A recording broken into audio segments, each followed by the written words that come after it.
Happy holidays. Okay, don't think, Jacqueline, what are you talking about? It's still warm outside. I know, but guess what? We want to get you uber prepared for this holiday season because what we want is that you can get consistent sales, right? Have steady growth and keep growing your business beyond always having to offer a discount during the holiday season to drive sales. So if you want to get prepared while it's still warm outside, you can jump in and grab 101 content ideas beyond the holiday discount. And it is a bundle of content prompts, tools, hashtags, and templates.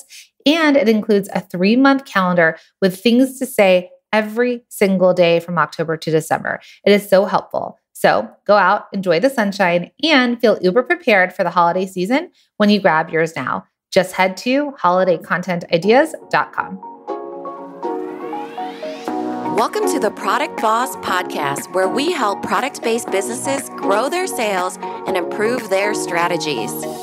Hey everyone, I want to introduce you to my co-host and biz bestie, Mina Kunlo-Sitep, an Amazon guru that has built a multi-6-figure product-based business.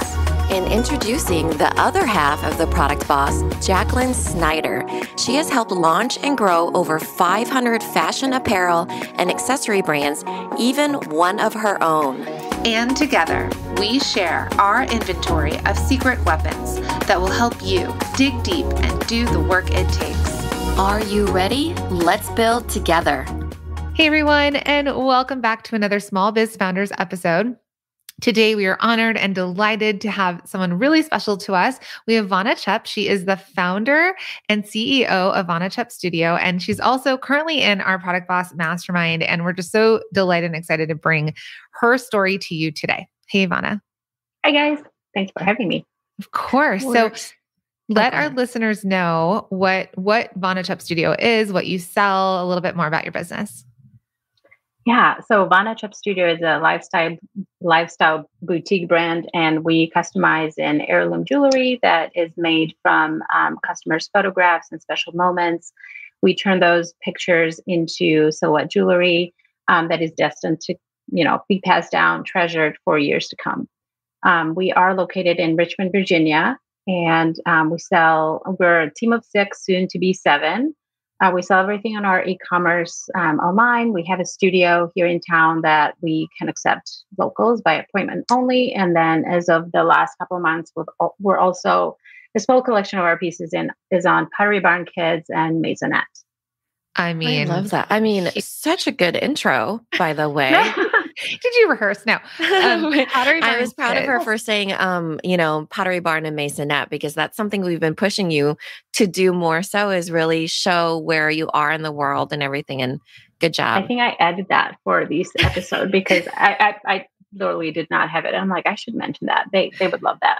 Oh, absolutely, because it's huge, right? I mean, we love when product bosses, whether or not you work with us in any of our programs or our courses, or you're just out there in the world doing, your job and making an impact on the world in your product-based businesses. But we also love when you have these amazing connections, partnerships. So we have a masterminder right now that's in the process of talking to Target. You're in Pottery Barn Kids and Maisonette, which I'm a huge fan of. And so it's just really exciting to see the growth of businesses and the collaborations and partnerships that come from it. So congratulations again on that. Thank you. All right. So let's go to the very beginning. So you're known for your jewelry and your necklaces and custom jewelry and all the things, but sort of how did you end up here? Yeah, that's a good question. So the very beginning started in 2008. I had opened a small Etsy shop kind of on a whim. I'm an architect by trade, so graduated from architecture school. We had our first son, Nicholas, and when he was about 3, I kind of found myself at a spot in life where I wanted to do something creative with my time. Wanted to take a break from architecture, and so I started an Etsy shop. At the time, I was just all I could do was stationery and portraits, and the story of silhouettes came when he was a baby. I would document his ever-changing features. Like every month I would create his silhouette. So I would just take a picture of his profile and just kind of sketch, not even fill in the black, so it was just kind of like a sketch drawing of his profile. And it wasn't until 2008 when I started an Etsy shop that a friend of mine told me those are actually silhouettes and you should consider selling custom, silhouettes for customers. So that's what we did. Started on Etsy with stationery and fine art prints as, custom silhouettes. And in 2009, which that was our big break, we were featured on the Cool Mom Picks holiday gift guide. And at the time, I mean, it was just me working on my little Etsy shop while I was raising our 3-year-old. And we got, our business just kind of blew up in like the month of November and December of 2009. If I could put a price tag, it was like $30,000 that we made. And that's probably I would have made in like 2 years when I started out. So quickly, I found out that, or that was like the light bulb moment. I told my husband that I probably should quit my architecture job. I was actually working part-time, drafting in architecture from home. And I said I should quit this job and just really focus on doing the business. It gives me more flexibility. And so that's what I did.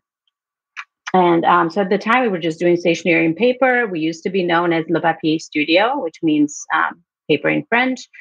And it wasn't until 2014 that we started making the transition into heirloom jewelry and accessories. And we still do those silhouette portraits that we started out with, but now we're known for our heirloom quality jewelry and accessories.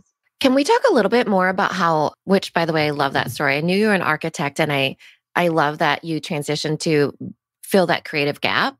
When you first started, what made you pick Le Papier and what made you change to Vana Chupp? Yeah, that's a great question. So I took French in school, as you might, pick up a little accent. I actually came in the States as a college student and took French for about 10 years when, elementary, middle school through high school and college. And so French was, silhouettes are French. They were born in France. Etienne de Silhouette was, the dude that invented them. So I found, I don't know, at the time, I didn't really brainstorm much, but I found Le Papier Studio as something that was like personal to me. I spoke French, silhouettes were French. So it's just something that I came up with at the time. Le Papier Studio was our name up until 2021 last year in March, where we rebranded. And it had served us well, but it's really hard to say, you'd be surprised, like all the different iterations that we've heard from people. And also did not serve us anymore. We were not a paper business. We had moved into accessory and jewelry. And so we wanted to kind of open wide the doors for what the future has for us. And didn't think that I was going to put my name as our, new brand name, but I was pushed by our team and the branding company that I work with. And I think at the time I didn't want to, but I'm glad we did because this business, I mean, I am still kind of like the essence of it, the core, the soul of it. And I don't think I would have run a business that I didn't feel that passionate about. So it kind of made sense for us. I love that. Having a namesake, everybody probably gives a little bit of pushback. So yeah, but it's great. I'm like, oh boy, if I really mess up, my name is in the line, but I hope I don't. No, you're doing amazing. I mean, you've had this business for so long. So tell us then a little bit about the growth of your team. So you started probably like so many of our listeners out there where they were doing something else. They had a creative moment or something that they thought, okay, the easiest path forward to get me customers and to sell what I make is on Etsy, for example. And then what was your journey to sort of your first hire and who have you hired on now? What does your team look like? Yeah. So our first hire was in 2009. It was my, I had 2 hires. One was part-time doing it at night. She was getting her PhD at the University of Chicago and she was my first cousin. So she'd come and watch our son and I would print and she would help me watch him and package. But then the real employee, I hired a gal who was kind of the studio assistant and she was just helping me with all things. Like she was packaging, shipping for us, working with our the few wholesale accounts that we had. And it wasn't until 2015 when we moved from Chicago to Richmond where I, decided to hire somebody more in the route of the full time. So I hired a jeweler. My first full-time employee was a jeweler. And at that time, I was doing everything by hand. I was a maker. We had gotten to the point that I just could not sustain, our business with just me working, doing the social stuff, doing marketing, answering all the emails. And so the first was a jeweler. And then I brought along a year after that, a customer service person, and then a second jeweler. And then into 2020, I brought along two silhouette artists, which pretty much have replaced me. I still have my hand in a lot of our products. I do our house illustrations and house ornaments, which those are still the products that I touch. But and then in 2021, we brought along another jeweler, and then now we just hired a studio assistant. We actually lost a jeweler; she quit early this year. But so we're a team of 7. Oh, and my husband, he's technically still works for us, but he also has a full-time job as an architect. So we're 7 people right now. Wow.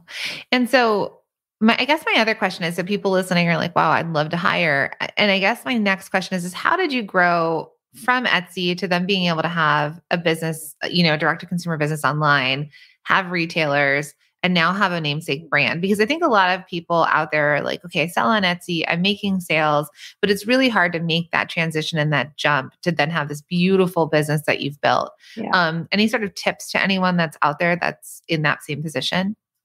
Yeah. I mean, when I hear stories of people like that, we've been in business for 14 years. So we grew organically and really slow. I mean, it wasn't until like when I started with the mastermind, that's when we kind of like our sales like blew up. But we had a really slow growth. And it was how I chose it. From the beginning, this business was going to serve me and my family and our schedule. And so I was a mom first and a business owner second. And it kind of rode the wave of like, our family growing. I had our first son for 7 years before, we had another child. So, I was able to kind of invest my time in the business to grow it to the point that, I could take a little break when our second one came about in 2012. And then when I had more time because they were full-time in school, then I was able to invest a little bit more. I didn't start this business with a business mind. It was more like, something that I wanted to do creative on the side. And we kind of joke with the team because even though I'm not a maker now and making all the things, I still am very much like the creative person. And if it didn't serve me, I know it kind of sounds selfish, but if it didn't serve me creatively, then we probably wouldn't be having the business. But the way it grew was just word of mouth. Customers, our community, they have been amazing. They've come back time and time to add on to their pieces. Our pieces by nature kind of like lead themselves to like being added on to, you have another child, you add another silhouette charm. So there was not really a gimmick, like, I hired the first, but I think pushing myself to hire somebody, even though I thought, well, maybe if I could work another 3 hours, in the 8-hour day, that was probably the pivoting point where our business started taking off and growing rapidly. So me kind of being committed that I want to grow these things and then also hiring help. I feel like I've said that before. Maybe you did. No. No, but it's not you. You're proof that this is what we kind of teach. So one, and Maria Dismonti is watching, and we also just did an interview with her, and she's in the mastermind with you. And she said slow growth, like I mentioned. I think so many times we want to speed things up, but people don't realize it's not an overnight success, but it's a 10 to 15 year success story. Right. And then the other side of it is, like you said, like you hit capacity and the only way to get it going and grow is to hire. So I love that you said that. Yeah, I think that's the, as people progress in their journey, when you first started, we all start as that solopreneur that's trying to do everything. And it takes almost to the brink of burnout before people are like, fine, I'll hire somebody, And then they're like, oh, that's really nice. This feels good. I can hire somebody part-time or full-time. So I love that you started with most of us, it's family usually and friends. You started with your first cousin who also helped you with a baby, which is, by the way, genius, and, able to help you through that really full season of your life. Like I remember having no brain power during that time, you're postpartum in a lot of ways. And you're just like, okay, can't really do a lot of stuff. But at the same time, you're feeling overwhelmed. So what made you move to Richmond, Virginia? And was that one of the catalysts for you hiring on people that you didn't know then? At the time, we didn't know. We moved here because of my husband's job, and being an online business. And with that many employees, I could move. And actually, the one employee that I had, she had a baby, so she couldn't work anymore. So it worked out great. But I think the move was a huge help in the business, because at that point, I was even thinking of kind of closing the business and maybe join him and going back to architecture. And I really had to just really look deep and see what I wanted to do. And what I wanted to do was just do something that, I did it from home and around my kids' schedules. And I don't think I could have gotten that in any other, professional job outside of the home. And so I really honed in what I wanted this business to look like. I also took Marie Forleo's B School at that time, and that really just kind of shook me to my core. We purged a ton of products. It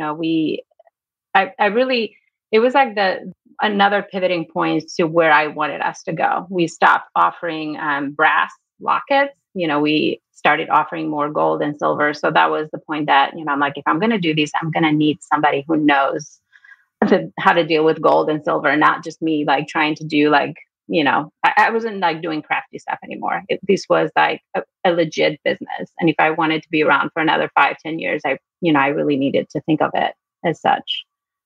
So yeah, just making that decision to where I wanted to take it and the people that I wanted to hire was probably the best decision at the time. Hey, Product Boss. Okay, this is for you. The other day, we got a message from Lolly asking us if we had a referral for a great inventory management software to help track raw goods and on-hand products that were ready to sell. And you know what we told Lolly? We sure do.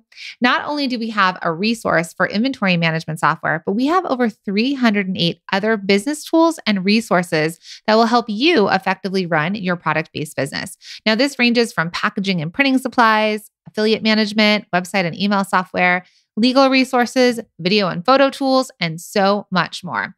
You will have everything you need to grow your dream product business today and at no cost to you. Yep, this is totally free, and you can download the Product Boss Ultimate Resource Guide right now by heading to theproductboss.com/resource guide. Again, that's theproductboss.com/resource guide. Now, back to the show. Yeah, those pivotal moments, those kind of shakeups, those life shakeups where we don't necessarily know that shakeup is what's going to cause us, that growth, but who you are on that other side of it, right? So these little things, whether it's having children and what we have to do to reprioritize and blend our life and work, because a lot of us, and also you went to architecture school, not an easy feat, right? Art school, all that. We don't sleep when you're, have projects and things. And so it's an interesting journey of the shakeups that then lead you where I'm sure you never thought, oh, I'm going to have a jewelry company and silhouette business, right? It's the same way that I feel coming as a fashion designer. I'm like, I don't know how I'm a podcaster currently, but it's fantastic. So I want everyone to hear these stories and realize when you're in it and you don't realize, but who are you going to become on that other side of whatever that life shakeup is?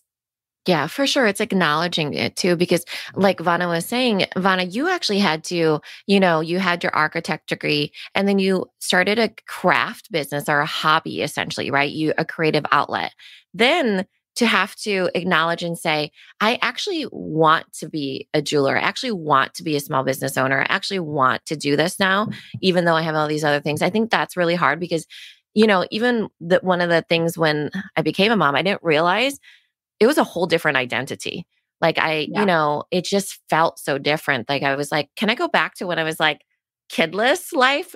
No, now I cannot go back to that, and it feels really different. So I think that as sometimes when we start on Etsy and we're like, okay, I'm starting to sell things and I'm moving forward and our journey begins like that. Our journey doesn't necessarily lead that same way. Completely agree. Yeah. Yeah. And even when you add, every person that you add to your team, it's like adding another baby or another family member, even though I've learned recently to not call them family because they're not.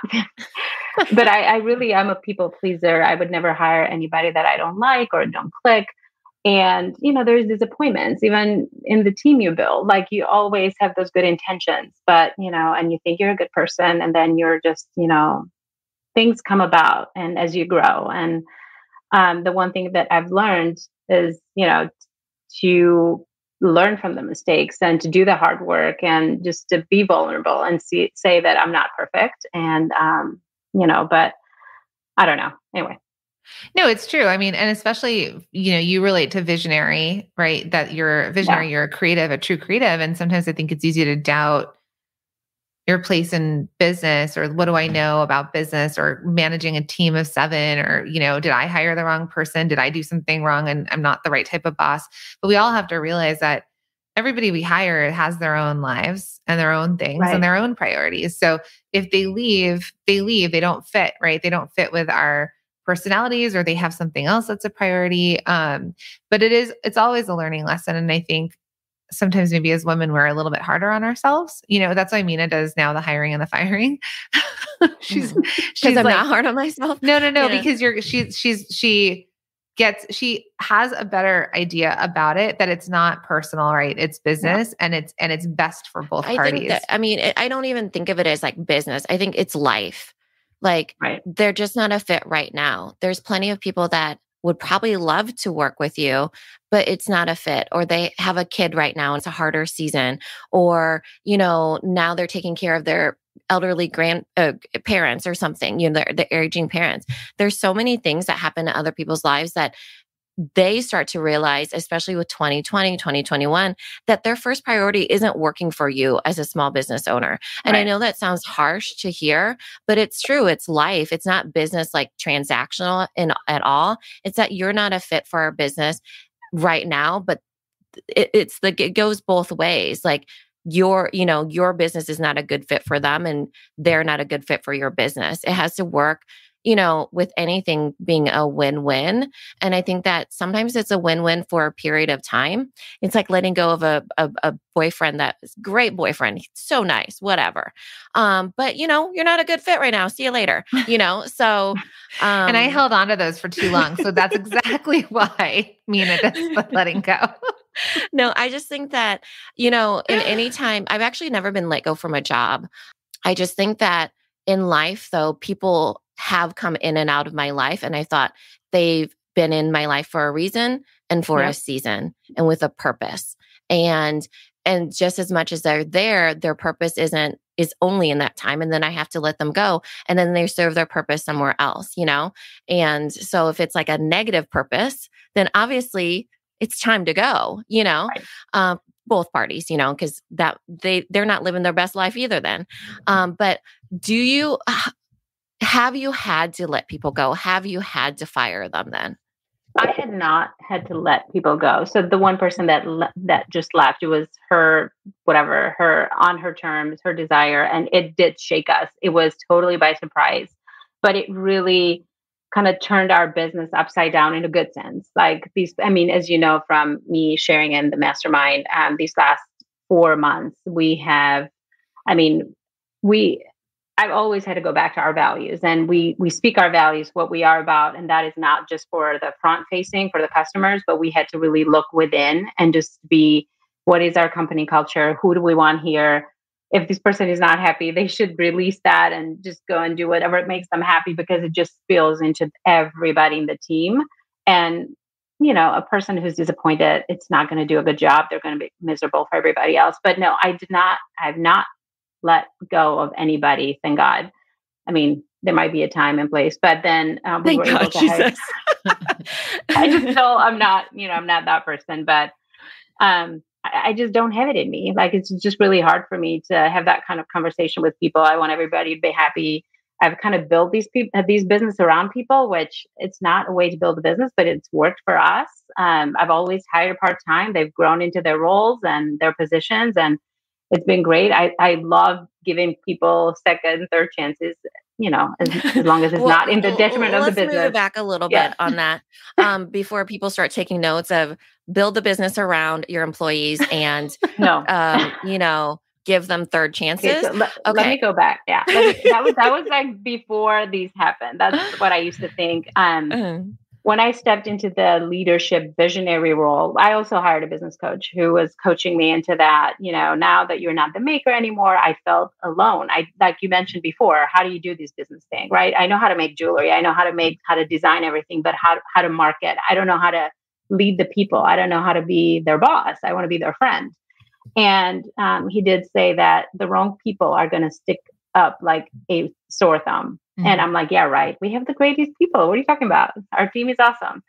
And as we fine tune on our mission and our values, and we want to, where do we want to be in 5 years? Then that person who's not with us anymore, she just had to quit because it did not fit with her, life, whatever, her values. She was, a great person, but it just did not sit well with her. And so it wasn't a pleasant breakup. We were heartbroken, but we feel like, because of that, I had to step back and say, wait a minute, like I can't, just let these kind of determine where my business goes because it's not fair to others. And so now we have a strategy in place, like how we hire, how we let people go, like who comes and joins our team. It has to be somebody who works not well just by themselves, but, are part of the team and just builds everybody up. So that's good. And that's only to be, I think anyone out there that's thinking it's scary to hire, I don't know if I'm going to be a great boss. Like when we all went home, well, not all of us, but you go home with a baby, you go home with a puppy or a dog, you go home with a plant. Yeah. You got to keep these things alive. It's like, right? it's you go home with a thing. car. I barely knew how to keep that car alive. Let me tell you. I still don't know how to press the buttons in my car. Multiple times. Everyone get off the road for these two. But that's the thing, right? We learn on the go. I want everyone to think about a time in their life that they didn't necessarily know what they were doing, but they took on a responsibility and they figured it out. And so I think that's the same thing with the team, Mina and I included. And then we built, standard operating procedures. We built, systems around it and operations around it. And then eventually you start to hire people that are better at all of it than you. And then they take it. And then, you get to do the things that you truly want to do and fill you up and fill up your cup. Yeah, that's how I feel right now. I think our team is solid and everybody loves what they're doing. They're not there to please me. They're there because they believe in what we're about. And it's a good feeling to just be part of that. So incredible. So I have a question about, I actually want to know from you what your favorite piece or pieces are in your collection. Oh my gosh. It's like picking a favorite child. Sorry. I don't know. Which you can do for certain things. On a certain day. Well, I'm wearing one. This is my boy silhouette. These are large silhouette charms. And I'm wearing mine on our paper clip chain. But another favorite of mine is our lockets, our silhouette lockets. And these are kind of like our legacy pieces, our heirloom. All our jewelry is heirloom, but these to me are, something that maybe when they're 30, I'll still wear these. They don't have to look at their faces, but they're inside, these lockets. I would say like our silhouette charms are, there's a reason they're our best sellers. They were our first product that I put out. And to this day, we just sell them like hotcakes. Yeah, they're amazing. And like you said, you have silver and gold filled of your different products. So I think there's a different. So we don't have gold fill. Gold fill we don't have. Yeah, we stopped carrying gold fill a couple of years ago. Okay. Silver and gold. 14 karat gold. Yep. And different price points and the just beautiful gifts and stuff. So thinking about gifts that are coming up for people, it's a great place to go when you're looking for gifts. So all of you that actually don't have kids, you could do a dog, which pets. Like pets, the profile of pets. And if you're a plant mom, like crazy, you could obviously do like a little leaf. We do anything. You can't keep a cactus alive. We've done cactuses should be the easiest to keep alive. We also recently because not everybody wants to wear their children around, but that's why we say we turn memories and special sayings. So we also have like hand engraved pieces that we put them on hearts or medallions, stuff like that, and then also just initials. I love that because the hand engraved, you can also take handwriting, right? And engrave that handwriting on the piece. So if you have a special love note from your spouse or your kid wrote something, you can get that engraved on the piece of jewelry. And the way we put that product out, it was actually a customer. She had ordered a silhouette charm and her little one passed, because of cancer. And she's like, the only thing that I have of her, like, it's like a little handwriting of her name and a heart. And that's what she had engraved instead of her name, like with one of our fonts. And then that kind of became our starting point for offering these for others. So it's like a special message that you have from a loved one. It could be like a little bit of a recipe from grandma or whatever, just something that empowers you.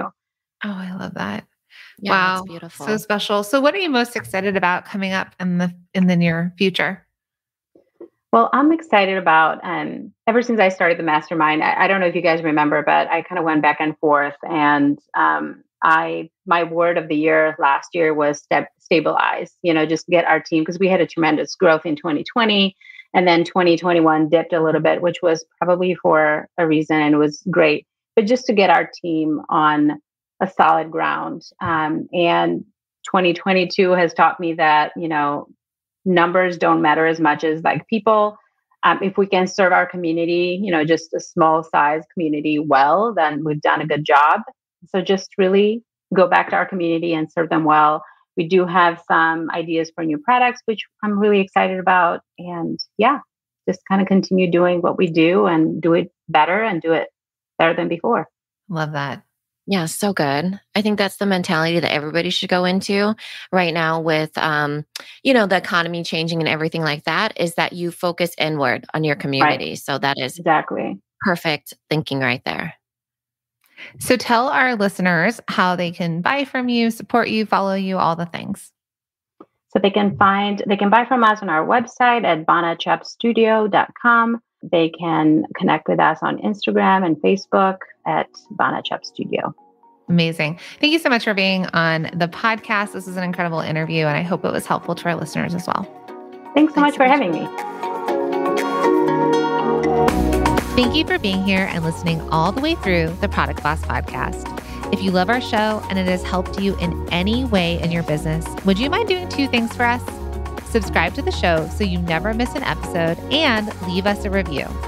Reviews help other product entrepreneurs know that this is the place to be to grow their businesses and realize that they're not alone. And we know that you all know that a 5-star and honest review helps you sell more products to more people. So you know that your reviews help us reach more listeners around the world.